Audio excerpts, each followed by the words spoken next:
Yeah, we're back, and this one's gonna be a pretty just common DIY video. I got a brake kit for the Rover. I've been noticing the brakes have been getting worse over the trips, and especially when you're riding off or driving off road, you start to notice that they're just a little soft. So I checked the pads, and they are quite low in the back. The front's okay. So I just got a full brake kit. I'm gonna install it today. I'm gonna start by spraying all the rotors down with brake clean because they come with oil on them, so they're not rusty, or they won't rust. But we'll just clean that off, and then we'll get started. Should be a pretty easy just day install. Rear brake first. Pretty straightforward. Just once it's jacked up and the wheel's off, you have a locating screw that you got to remove first. The easiest way to do that is a hand impact wrench, which we'll do for the other three, but this one's being completely stripped. So we're gonna have to remove it, and then we'll get to the brakes. The easiest way to remove it is to drill a hole and use one of these extractors. Then you can just get in there, and the threads just go opposite. Easy days. The caliper itself is held on by 12mm nuts. There's two of them. You'll remove those, and then there's 13mm star nuts that hold in the bracket. So you'll have to remove those to take off the disc. Once those 12mm removed, you remove the caliper, but again, you don't want to stretch the brake line. So same as when we did the lift kit, get yourself a little bungee cord and just hook it up so it's not causing any stress.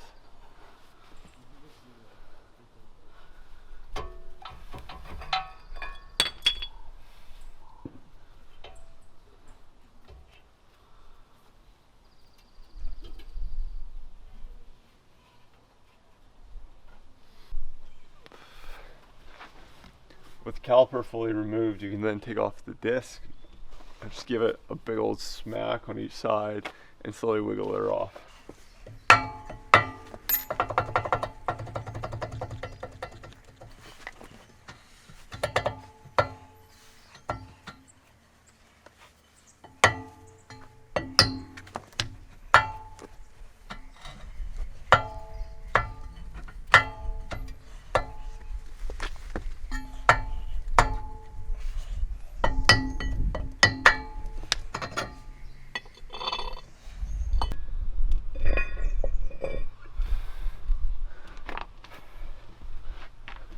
Now for the rear, it's a single piston caliper. So you're gonna want to take one of your old pads, put it in backwards so the soft part is on the piston, and just use a C-clamp to bring the piston back into place so it'll fit over the new pads.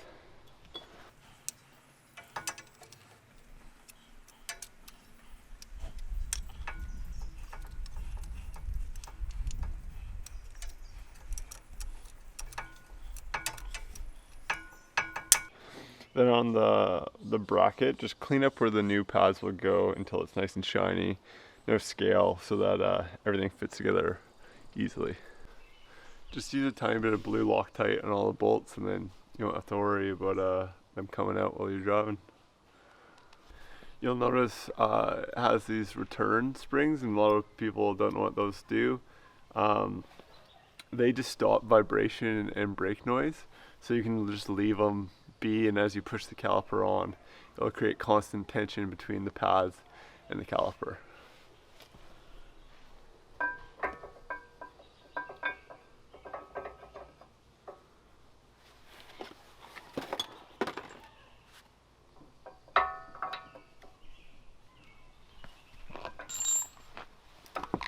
So onto the front brake now, and it's the same as the rear with the hardware. So it's 12mm holding the caliper on, and then the starred 13s for the bracket.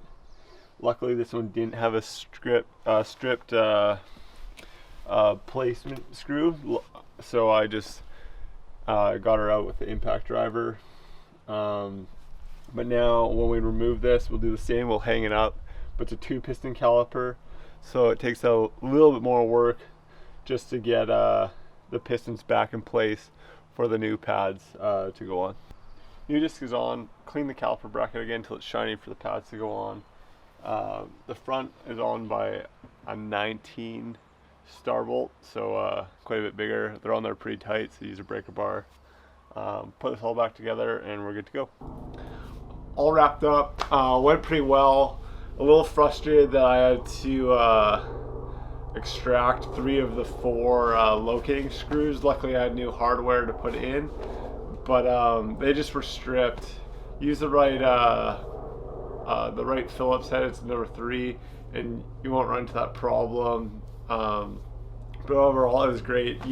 This kit has carbon ceramic pads, so the performance should be really good, and the noise level should be pretty minimum. So I'm excited about that. You also probably noticed that the bumper isn't on. That's a cool series coming this way. I've fabricated a new front bumper and got a winch, so that will be the next big video. That's pretty cool. And then after that we'll also get into a roof rack, so it should be a couple cool videos coming your way.